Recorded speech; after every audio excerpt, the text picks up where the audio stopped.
स्वस्ति न इन्द्रो वृद्धश्रवः स्वस्ति नः पूषा विश्ववेदाः स्वस्ति नस्तार्क्ष्यो अरिष्टनेमि स्वस्ति नो बृहस्पतिर्दधातु। ॐ शान्तिः शान्तिः शान्तिः। सच्चिदानंद भगवान की जय। कुछ प्रश्न है। एक प्रश्न तो यह है कि अभी बताया गया कि मन हमारा जगह जगह जाता है और स्वप्न में हमें तरह तरह के सीन दिखते हैं। तो ये क्या सीन सब देखे हुए ही होते हैं, वही दिखते हैं, या उसके अलावा भी दिख सकते हैं? दूसरा बोला गया कि हमने तो अभी इंग्लैंड देखा नहीं लेकिन हमें सपने में दिखता है, हमने जर्मनी देखा नहीं लेकिन हमें दिखता है। ये इसको आप कैसे बताएं? ठीक है। तीसरी बात यह है कि ठीक है, आपने जो देखा है वो आपको दिखता है सपने, लेकिन हमारा तो ये कहना है कि गुरु वो भी दिखा देता है जो आपने कभी नहीं देखा। गुरु का काम ही यही है कि जो आपने कभी नहीं देखा, जिसकी प्यास है, जो देखना चाहते हो वो दिख जाए। लेकिन किससे? क्या इन स्थूल चक्षुओं से? ये जो स्थूल आँखें हैं आपकी, उससे दिखेगा? वो जो गुरु बनाएगा, आपकी ज्ञान की आँखें बनाएगा, उसी से ही आप देख पाएंगे, है ना। लेकिन दिखा देता है, ये बिल्कुल सही बात है। आँखों से नहीं, ज्ञान चक्षुओं से देखना होता है और वो काम गुरु का ही है कि वो बनाए और उन आँखों से दिखाए। गीता में भी कह दिया है कि तू इन आँखों से नहीं देख सकेगा मेरा, ये आँखें मुझे देखने के लायक नहीं है। मैं जो तुझे आँखें दूंगा उससे तू देख पाएगा, मैं जो बुद्धि दूंगा तुझे उससे तू समझ पाएगा। क्या मतलब होता है कि भगवान ही बुद्धि देते हैं अपने को समझने के लिए। भगवान ही जब स्वीकार कर लेते हैं तो वो समझ ऐसी दे देते हैं कि आप उनको समझ लेते हो और आप उनको समझते ही भगवान हो जाते हो।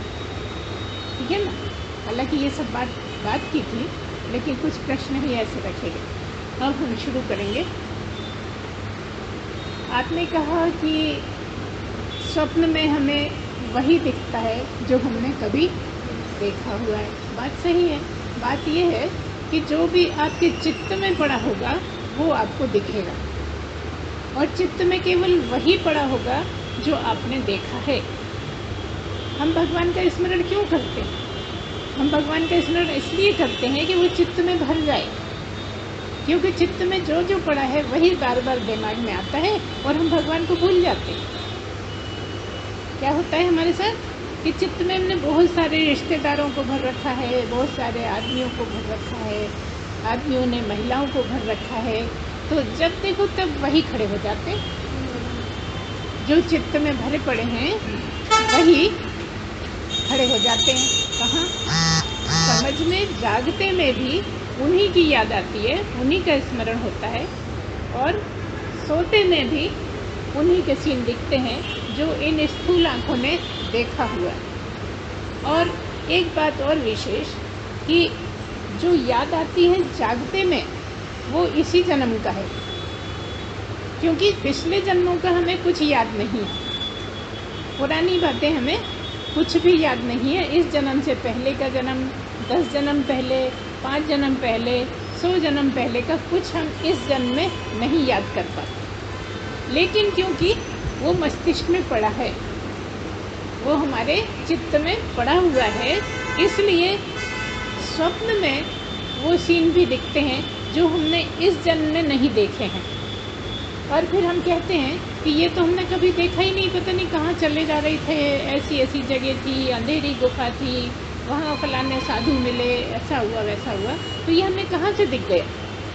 वो इसलिए दिख गया क्योंकि आपके चित्त में पड़ा हुआ था। इस जन्म में नहीं देखा, लेकिन किसी जन्म में ज़रूर मिले थे उससे, और उसने आपको बहुत प्रभावित किया था, इसलिए वो चित्त में पड़ा है। जो भी चीज़ आपको चित्त को प्रभावित करेगी, आपके चित्त को, वो चित्त में बैठ जाएगा। अगर भगवान इतना ज़्यादा प्रभावित कर दें आपको कि आप उससे ज़्यादा किसी को याद करें ही ना, तो भगवान ही से पधरा जाएंगे, फिर बाकी कचरा निकल जाएगा। लेकिन उससे पहले उस कचरे को निकालने के लिए आपको चाहकर स्मरण करना होगा, लगातार स्मरण करते रहना। जो लगातार स्मरण कर पाएगा बिना टूटे, बिना बीच में कोई बाधा आए, बिना दूसरी चीज़ याद करे, वो उसके चित्त में भगवान समा जाए। और जब भगवान समा जाएगा तो जो चित्त में है वही याद आएगा, इसलिए बार बार भगवान याद आएगा। बड़ी आसान सी बात है कि अगर आपके चित्त में भगवान समा गया है तो फिर और कुछ आएगा ही नहीं। अभी आप इससे परेशान हैं कि सब कुछ आता है, भगवान ही नहीं याद आता। जब तक हम कोशिश करके याद करते हैं तब तक तो याद आता है, और पता ही नहीं लगता कब मन भाग जाता है और दूसरी चीज़ों में उलझ जाता है। सबकी यही समस्या है। लेकिन जब आप लगातार लगातार लगातार करेंगे तो देखिए, भौरा भी जिस कीड़े को लाता है उसको भौरा बना लेता है, जबकि वो भौरा नहीं है। कोई मक्खी है या मच्छर है या कुछ भी कीड़ा है जिसको भौरा पकड़ के लाया है, उसने घर बनाया है बांस में और उस कीड़े को अपने साथ रखा है, और लगातार जो उसको सुनाया है, लगातार लगातार लगातार जो सुनाया है, उस शब्द से, उस आवाज़ में इतनी ताकत है कि वो नरम नरम सा कीड़ा इतना कड़क भौरे जैसा हो जाता है। मैं समझती हूँ भौरे को सभी ने देखा हो, एकदम काला भुजंग होता है और इतना बड़ा होता है, और एकदम ऐसा लगता है जैसे उसकी हड्डियाँ ऊपर आ गई है ना। तो अपनी हड्डियाँ तो अंदर रहती है ना, और उसका इतना कड़क होता है कवरिंग कि लगता है कि मक्खी भला इतनी कड़क कैसे हो जाएगी। लेकिन उसकी आवाज़ में वो ताकत है जो सारी आवाज़ों को ढक देती है ना। ये आवाज़ तो गुरु माँ आपकी बड़ी बेकार सी आवाज़ है, क्या मिनमिना के बोलती रहती हो, हमें तो कई बार सुनाई भी नहीं पड़ता। लेकिन आवाज़ की ताकत दूसरी ताकत है। ये आवाज़ से मतलब मधुर आवाज़, धीमी आवाज़, इससे कोई मतलब नहीं है। आपको स्टेज पे बहुत से लोग बड़े टकराते हुए दिख जाएंगे, बहुत दम लगा लगा के कहते हैं हम तो शेर की तरह दहाड़ते हैं। लेकिन शेर हो क्या? इधर शेर की तरह दहाड़ने लगेगा तो शेर हो जाएगा क्या? आपने बोला क्या? उसने प्रभावित किया क्या शिष्य को? वही चालू बात है जो सब बोलते रहते हैं, आपने बोल दी। इसलिए जैसा भी बोले, जो भी बोले, सच्चा सद्गुरु है, अगर जागा हुआ सद्गुरु है तो उसकी आवाज़ में वो पावर है कि वो शिष्य को भी अपने जैसा बना लेता है। भी कहा गया कि जैसे लोहे को सोना बना देता है कौन? सबको पता है कि पारसमणि ऐसी है जो लोहे को छुला दो तो वो सोना बन जाता है। हालांकि हमने कभी नहीं सुना देखा, ये हमने यही सत्संग में ही सुना था कि वो पारसमणि का ये खासियत है कि अगर लोहे को छुला दो तो वो सोना बन जाती है। तो भारत के पास तो बहुत लोहा है, किसी दिन पारसमणि ला के सारे लोहे को सोना बना दें। आज भी सुनिए, क्या सोने की चिड़िया लगेगी ना। अब हमको ये परेशानी है ना कि अब हमारा भारत है सोने की चिड़िया नहीं रहा, क्योंकि अंग्रेज सारा सोना ले गए। ठीक है, तो कितना सस्ता रास्ता है अपने पास। लेकिन ये सत्संग में समझाने के लिए बोला जाता है कि पारस तो लोहे को बदल कर सोना बना देता है। मतलब कुछ था और कुछ बन गया। लेकिन गुरु तो अपने ही जैसा बना देता है। गुरु कुछ और नहीं बनाता शिष्य को। शिष्य को जब जगाता है तो वो गुरु ही बना देता है। ऐसा कोई भी धातु नहीं है, ऐसे कोई भी एग्जाम्पल नहीं है जो फिर से अपने जैसा ही बना दे। कोई बाप भी बहुत कोशिश करता है कि बच्चा मेरे जैसा हो जाए, कोई माँ बहुत कोशिश करती है कि बच्चा मेरे जैसा हो जाए, लेकिन वो तो जो परमात्मा ने बना रखा है वही होता है। कई बार बहुत अच्छे माँ हैं, बहुत अच्छे बाप हैं, तो भी लड़का बड़ा बदमाश निकल जाता है। और कई बार बहुत बदमाश माँ बाप हैं तो भी लड़का लड़की बड़े अच्छे निकल जाते हैं। होता है कि नहीं? आप भी तो इसी दुनिया में रहते हैं, सब कुछ होता है। तो जो भगवान चाहता है वही होता है। इसलिए आपको भगवान पर भरोसा करने के लिए बहुत सी बातों का चिंतन मनन करना है, ताकि उन बातों को गुरु के द्वारा जब सुने तो आपको गहरा विश्वास हो, है ना। इसलिए ऐसी बातें जगह जगह सुन के उसको परखो, नाप तोल करो, अपने लेवल पे उनको तरह तरह से उलट पलट के देखो, हर तरह से निरखो और तब उस पर विश्वास करो। और जब आप इस तरह, इसीलिए तरह तरह की किताबें पढ़ते रहते हैं शिष्य लोग, जहाँ जो मिल जाती है अच्छी किताब में लगते हैं, क्योंकि कहीं ना कहीं वो विश्वास है, वो विश्वास को और बढ़ाता है। इसी तरह से महापुरुषों की किताबें भी पढ़ाई जाती हैं बच्चों को कि तुम भी इनके तरह बनने की कोशिश करो। कोशिश से तो बहुत फर्क पड़ता है। जो अभी कहा गया, क्या कहा गया कि वैराग्य और बोलिए लगातार कोशिश करना, लगातार प्रयत्न करते रहने पर और वैराग्य लाने पर कुछ भी किया जा सकता है। अब यहाँ पर वैराग्य और ये कोशिश का क्या मतलब है? कोशिश ऐसा है कि जो तुम्हारी बातें हैं, जो तुम्हारी गलत चीज़ें हैं, वो तुम देखो, बारीकी से समझो, सोचो और उनको हटाओ, मतलब उनका वैराग्य कर दो। अभी तक तुम्हें बहुत अच्छी लगती थी, है ना, इसलिए तुम उनको अपना रखे थे। जब तुम्हें समझ में आ गया कि ये आदत मेरी गलत है तो उसका वैराग्य करो। ऐसा वैराग्य करो कि घृणा होने लगे और फिर प्रयत्न करो इस बात का, उसको बदलने का, नई तरह से जीने का, नए ढंग से रहने का। और उस बदलाव को प्रयत्न कर करके आप एक दिन पूरे बदल सकते हो, हर एक आदत को बदल सकते हो। क्योंकि केवल मनुष्य जन्म नहीं बदलती है, हर बार ही हम बोल देते कि आप सोचो कोई बात नहीं, जब कब कुछ और बनेंगे तब बदल लेंगे, तो आपके बस में नहीं है। क्योंकि जो अभी चल रहा है वो और किसी जानवर के जीवन में नहीं हो सकता। मनुष्य इतना श्रेष्ठ है कि जो यहाँ वो सीख सकता है वो और कहीं नहीं सीख सकता। इसलिए पूरा मौका है। बस कमी इतनी ही है कि हम अपनी गलतियों को गलती नहीं मान के उसमें सही की मोहर लगाते हैं, लड़ लेते हैं कि जो मैं सही जो कर रहा हूँ वो बिल्कुल सही है, उसको गलत मत कहो, है ना। तो फिर गुरु का कोई लाभ नहीं है। गुरु का फायदा तो जब ही है ना जब आप नहीं समझ पा रहे हो, गुरु बता रहे हैं तो उसको बारीकी से चिंतन मनन करो तो समझ में आएगी कि सच में क्यों गलत है, कि सही है, करना चाहिए कि नहीं करना चाहिए। अगर इतना समझ में आने लगेगा तो आप अपने ऊपर ही जीत हासिल कर लें। यहाँ पर अपने को ही जीतना है, ठीक है ना। तो इस तरह से आप बार बार प्रयत्न करिए और वैराग्य करिए, इन दोनों गुणों को अपने साथ रखिए और लगातार उसका प्रयोग करते रहिए, ठीक है। दूसरी बात ये कही गई कि जो हमने नहीं देखा वो भी सपने में दिखता है। इसका क्या मतलब है कि जो सपने में दिखता है वो काल्पनिक होता है। जब आप जागते हैं तो तरह तरह की कल्पनाएं करते हैं। जो कल्पनाएं करते हैं वो आपके मस्तिष्क में पड़ी हैं, वो आपके चित्त में पड़ी हुई हैं, जो कल्पनाएं करी हैं। तो जो कल्पनाएं करी हैं उसी रूप में आपको स्वप्न में दिख जाता है, तो कठिन नहीं है। लेकिन देखा नहीं है वो आपकी याददाश्त में नहीं। कल्पित चीज़ें आपको दिख सकती हैं। आप नहीं गए कभी इंग्लैंड, लेकिन कल्पना में बहुत कुछ देख सकते हो, सोचो ऐसा होगा, ऐसा होगा, ऐसा होगा। गए तो पता लगा कुछ भी वैसा नहीं है जो हमने कल्पना करी। क्योंकि कल्पना में और यथार्थ में बहुत अंतर है ना।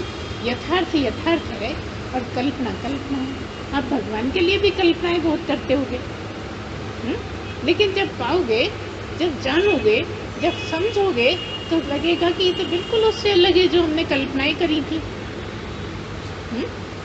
अभी बचपन से लेके अभी तक आप भगवान के बारे में कितनी ही कल्पनाएं करते हैं। छोटे छोटे बच्चे कितनी कल्पनाएं करते रहते हैं।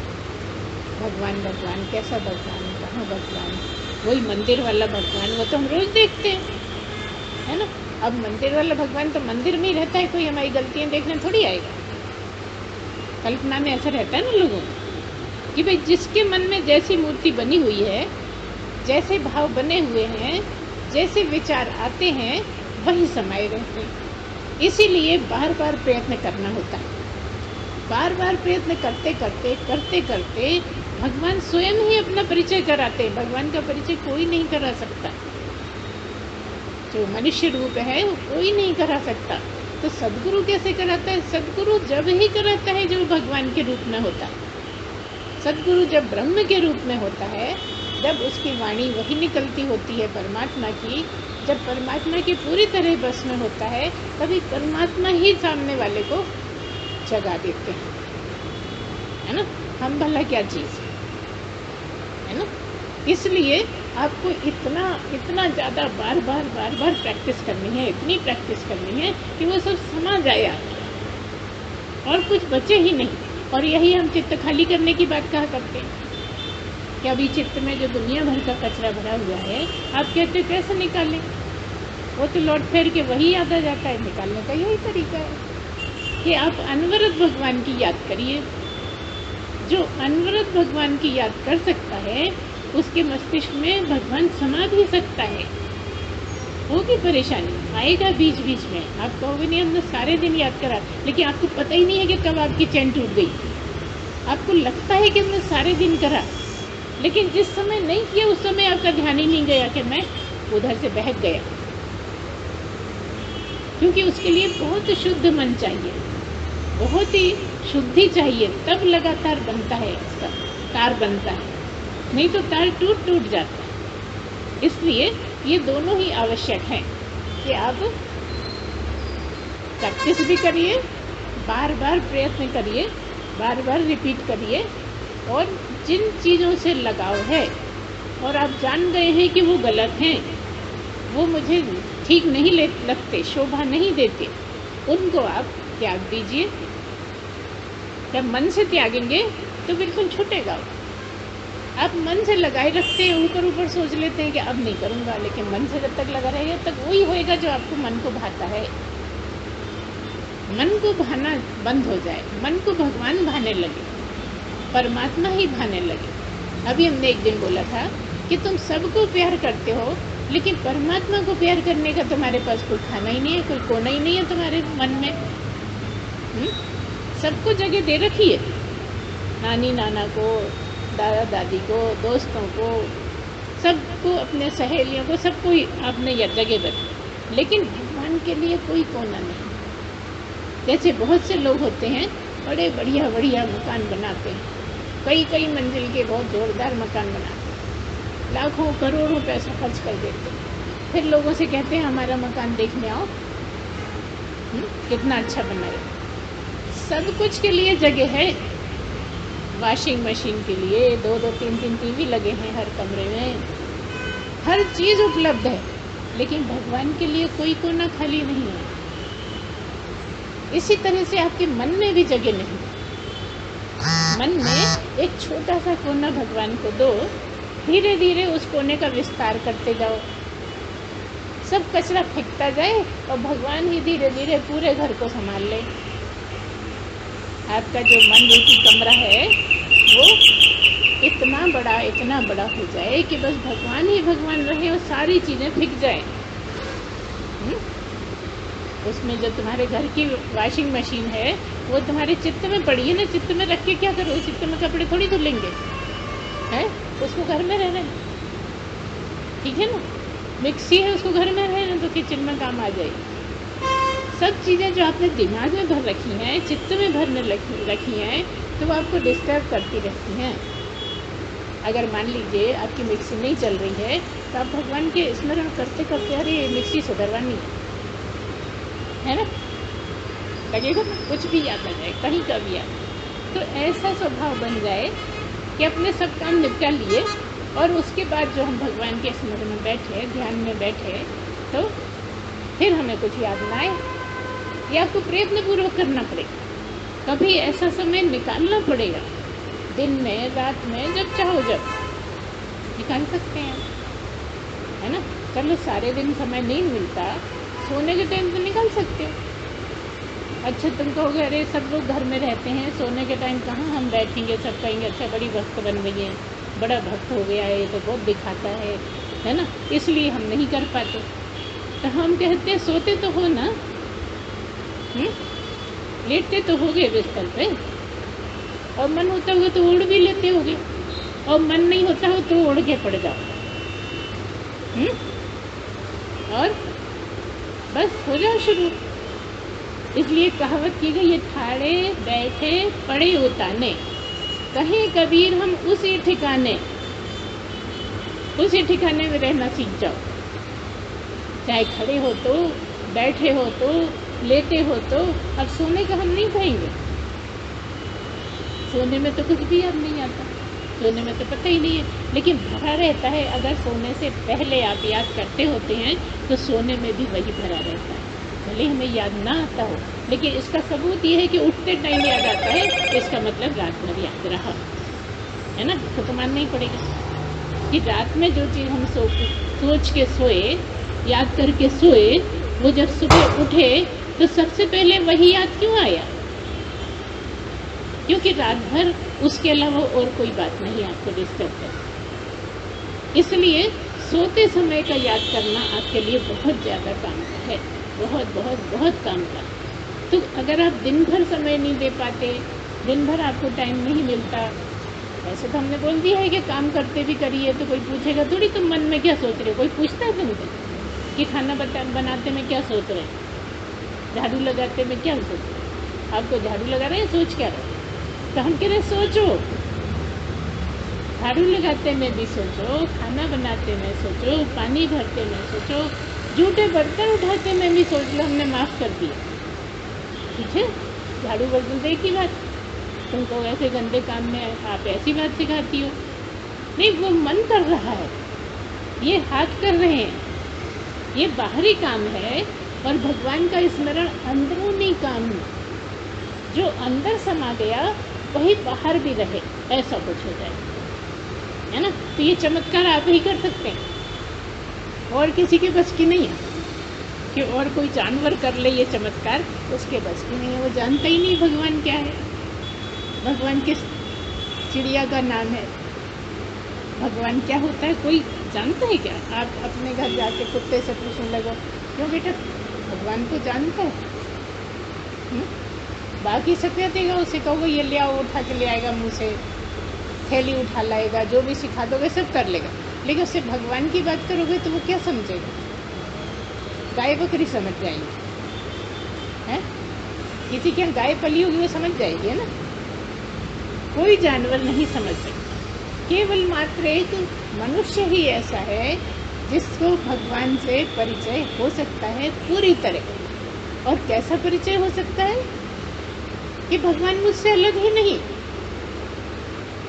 मैं ही उसका रूप हूँ, वो मेरा स्वरूप है और मैं उसका रूप हूँ। जो दिखता है वो रूप है, और जो रूप है, जो दिखता है, वो भगवान है नहीं। लेकिन सतगुरु तो है ना। सतगुरु क्यों है? क्योंकि उसमें इतना ज़्यादा भर गया, इतना ज़्यादा भर गया कि ब्रह्म के अलावा कुछ है ही नहीं। ना बाहर की यादें हैं, ना कोई दूसरी बात डिस्टर्ब करती है, ना कोई विचलन है, ना अशांति है। कितनी भी अशांति ऊपर से दिख जाए, अंदर अशांति नहीं। ऊपर से कैसी भी बात कर रहे हैं, लेकिन अंदर से कोई परेशानी नहीं। तो क्या कहते हैं, गुरु को जान के करना पड़ता है, गुरु को बन के गुस्सा दिखाना पड़ता है। अगर असली गुरु है तो सचमुच में गुस्सा नहीं आता, आना चाहिए भी नहीं तो काई की प्रैक्टिस। पहुंचने से पहले जो प्रैक्टिस करी है वो यही तो करी है ना। तो अब जांचो आपको कितना गुस्सा आता है, जांचो आप कितने चिढ़ जाते हो, जांचो आपका कितना अपमान महसूस करते हो। यही गुण है बस। अगर इनकी कमी हो गई है तो सही में तुमने तप किया है, ये तप बड़ा मुश्किल है ना। दूसरे तप कर सकते हो कि तुम किसी को बहुत मारपीट करते थे, मारपीट करना छोड़ दिए, ठीक है ना। लेकिन किसी ने अपमान किया तो भी तो मारपीट करते थे। मारपीट नहीं करते, लेकिन खुद ही को जलाते रहते, कि उसकी हिम्मत कैसे हो गई बोलने की। मेरे सामने मेरे लिए उसने ऐसा बोल दिया। होता है ना मन में। तो जब आपको ये अपमान नहीं लगेगा, जब आपको मान की इच्छा नहीं रहेगी, कोई मान करे तो भी ठीक, कोई अपमान करे तो भी ठीक। अच्छा, भगवान को तो बहुत आशा है ना मान करने की। भगवान तो ये चाहते हैं ना सब मेरा मान करें, सब मेरी पूजा करें, सब मेरा भजन करें, यही चाहते हैं भगवान। नहीं चाहते ना, तो तुम क्यों चाहते हो? भगवान तो किसी से नहीं कह रहे हैं। सैकड़ों लोग गालियां दे रहे हैं, किसी को कुछ बोल रहे हैं क्या? तुम तो चिढ़ जाते हो, तो फिर उसके बराबर में कैसे बैठे? जब तुमसे जरा भी अपमान सहन नहीं होता, जब तुमसे किसी की बात नहीं पचाई जाती, तो फिर कैसे? यही सब प्रैक्टिस करना है और यही तपस्या है। उस टाइम पे याद नहीं आती है, जिस टाइम जरूरत पड़ती है उस टाइम सब भूल जाते हैं। बाद में याद आता है कि मुझे ये नहीं करना था, ये मैं गलत कर बैठा। यही सब तो प्रैक्टिस करना है। बार बार प्रैक्टिस किस चीज की करनी? जो गलत करते थे उसको छोड़ने का परित्याग, और जो करना है उसको ग्रहण करने का बार बार कोशिश करने का आपका स्वभाव बन जाए, तो भगवान पूरी तरह से पधरा जाते हैं। क्योंकि भगवान है ही क्या? उस निर्गुण के जो गुण है वही भगवान है। जो तुम्हें भगवान लगता है ऐसा है, ऐसा है, ऐसा, ऐसे तुम में आ जाए सब चीजें।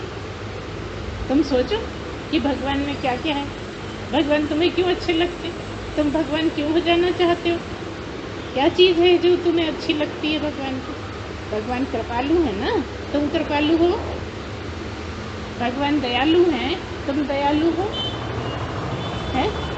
भगवान निरभिमानी है, तुम तो अभिमानी हो। छोटी छोटी बात का अभिमान है। भगवान चिढ़ते नहीं है, तुम तो चिढ़ते हो, बात बात पे चिढ़ जाते हो। नहीं चिढ़ते ना, सब चिढ़ते। कोई भी ऐसा नहीं, कोई थोड़ा कम, कोई थोड़ा ज्यादा, कोई बहुत ज्यादा। फिर वो बदला ही लेके मानेगा, ताक में रहेगा कि अच्छा जब दूसरी सभा लगेगी ना, मौका आएगा, सबके बीच में ऐसा बोलूंगा। भगवान तो गए एक तरफ, इसी बात का लगातार मनन करता रहे कि उसने क्या बोला था, कैसे बोला था, मैं इससे बढ़ चढ़ के बोलूंगा। ऐसे भगवान थोड़ी मिलेंगे। जो उसने बोला वो उसके कर्म है, जो उसने किया वो उसके कर्म है। तुम्हें किस बात की चिंता? तुम्हारे कर्म थोड़ी बिगड़े। उसने बोला वो जिम्मेदार है, तुम क्यों जिम्मेदारी ले लेते? हाँ, लेकिन तुम अब करने जा रहे हो, वो तुम्हारे ऊपर आ गई। इसलिए ये छोटी छोटी बातें बड़ी काम की हैं, इनको छोड़ते जाइए। जो निरर्थक है उसको फेंक दीजिए, कचरे को झाड़ बुहार के फिर पुड़िया बना के संदूक में मत रखिए। संदूक में रखने की चीज है तो फेंको, बाहर फेंके उसी को। जगह भी फेंकना नहीं, तोड़ के फिर से आ जाए, ठीक है ना। आजकल तो बड़े बड़े टंकी टाइप के रहते हैं ना, वो पहिए लगे हुए, उसमें से जब नीचे बैठेगा तो फिर आपके पास आ ही नहीं सकता ना। तब भी पीछा करते रहते हैं। ये जो दुर्गुण है वो मनुष्य के पीछा करते रहते हैं, क्योंकि जन्म जन्म से चल रहे हैं, पहले कभी ध्यान दिया ही नहीं था। और यही कारण है कि जो 3-4 बच्चे घर में होते हैं, सबकी अलग अलग प्रकृति क्यों रहती है कि कोई कहाँ से आया है, किन हालात से आया है, कोई कहाँ से आया है, किन हालात से आया है। सबको जो पिछले जन्म की प्रैक्टिस थी वही अभी कंटिन्यू है, अभी भी वही चल रहा है। तो मनुष्य जन्म में कोशिश करके वो बदल सकता है, उसके लिए पूरा दरवाजा खुला हुआ है। एक चांस है कि यहाँ मनुष्य जन्म में वो अपने आप को पूरी तरह परिवर्तित कर सकता है। वो परिवर्तन करते करते करते करते करते करते एक दिन ऐसा भी हो सकता है कि वो भगवान ही हो जाए, भगवान को जान जाए। क्योंकि भगवान को जानते ही भगवान हो जाते हैं। जान नहीं तुम्हें हुई जाई, है ना। ये तो बड़ा पॉपुलर है सत्संग में कि जो जान नहीं, आप सब जानते हो पूरा पूरा। ये तो आपने बहुत सुना है और बहुत बोलते रहे हैं। तो यही कहा है कि जो जान लेता है भगवान को फिर जानने वाला नहीं रहता, फिर वो हो ही जाता है। इसीलिए ब्रह्मज्ञानी ब्रह्म को समझते समझते एक दिन ऐसा आता है जब वो ब्रह्म ही हो जाता है, ब्रह्म को जान जाता है, ये अलग बात, लेकिन जानते ही ब्रह्म ही हो जाता है। इसलिए कहा जाता है ब्रह्मविद ब्रह्मैव भवति। जिसने ब्रह्म को जाना वो ब्रह्म ही हो गया, जो ब्रह्म को जानता है वो ब्रह्म ही हो जाता है, भवति, है ना। देखिए यही बात हो रही है कि गुरु जब शिष्य को गुरु बनाता है तो गुरु ही बना देता है। ब्रह्म जब किसी मनुष्य को सिखाता है, अपनी तरह बनाता है, तो ब्रह्म ही बना देता है। अब ये आपकी योग्यता पर है कि आप भगवान बन सकते हो, ब्रह्म बन सकते हो, गलत आदमी बन सकते हो, गलत करना चाहते हो, सारी छूट दे रखी है मनुष्य जन्म। पूरा बहुत लंबा चौड़ा बाजार खुला पड़ा, क्या खरीदना है खरीद। यहाँ दुकानदार परमात्मा और तुम खरीदार। जिसकी जितनी तपस्या हो उतने उसके जेब में पैसे हैं। तपस्या रूपी पैसों से ही खरीद सकता है। जिसकी जैसी जैसी तपस्या है वैसा वैसा भगवान का रूप धर सकता है ना। कई लोगों का ऐसा है कि भाई वो जो सभा लगाते हैं वैसे हो जाएं। गरीबी बड़ा परेशान कर रही है, वो स्वामी जी जैसे करते हैं, सभा लगाते हैं, सब लोग बहुत सारे पैसे चढ़ाते हैं, वो सब हो जाए, है ना।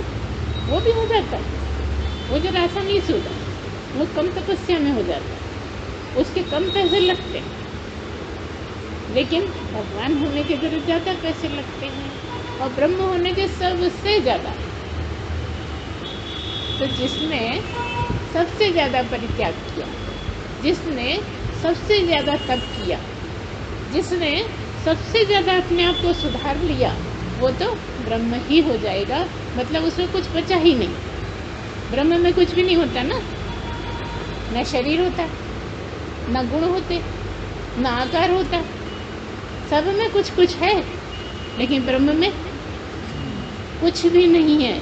तो जब उसमें कुछ भी नहीं है तो बाहर की चीजों को तो छोड़ो। अभी तो बाहर की चीजों को ही पकड़े बैठे हो ना, आकारों को, रूपों को पकड़े हो ना। अगर ब्रह्म होना है तो परित्याग करो, मन से परित्याग करो। ऊपर से जहाँ जो व्यवहार में आनी है चीजें उनको व्यवहार में ले लो। हम नहीं कह रहे कि नहीं, वो आपको बिल्कुल मना है।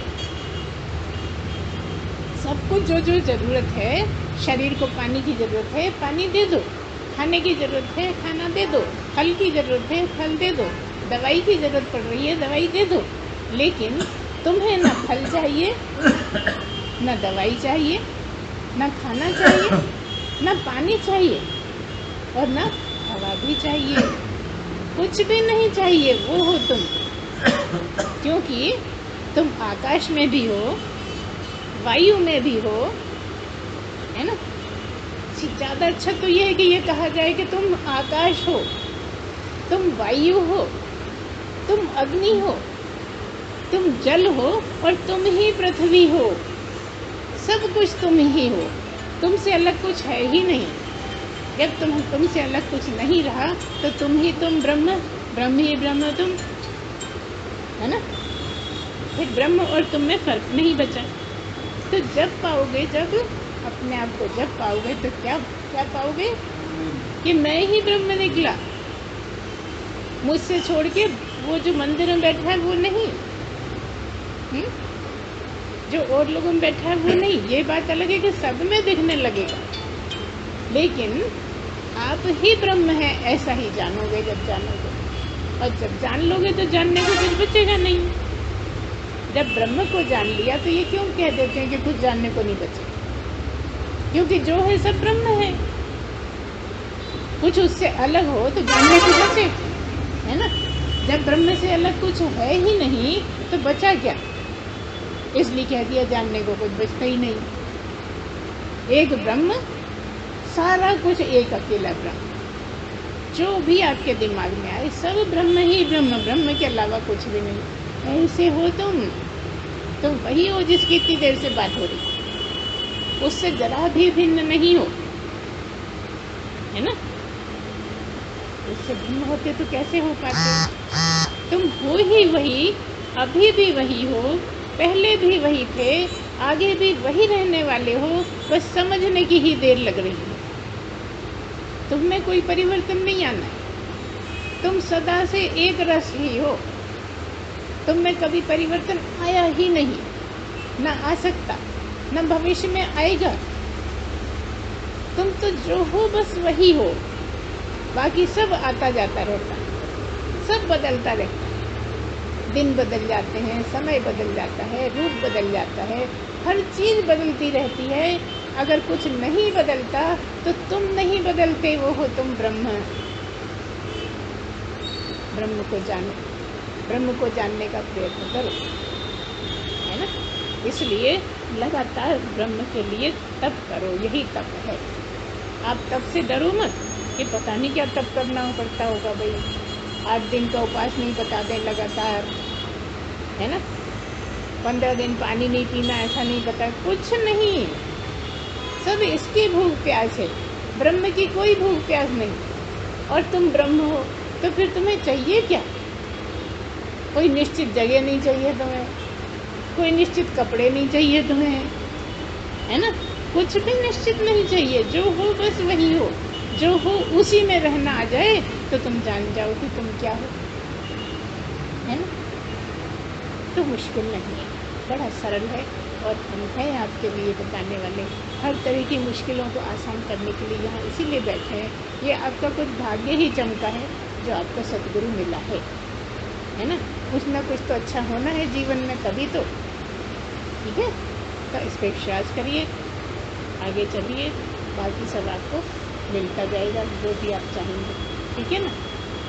तो एक बार सब मिलके बोले, सच्चिदानंद भगवान की जय, सद्गुरुदेव भगवान की जय। ओम पूर्णमदः पूर्णमिदं पूर्णात् पूर्णमुदच्यते पूर्णस्य पूर्णमादाय पूर्णमेवावशिष्यते। ओम शांति शांति शांति। सच्चिदानंद भगवान की जय।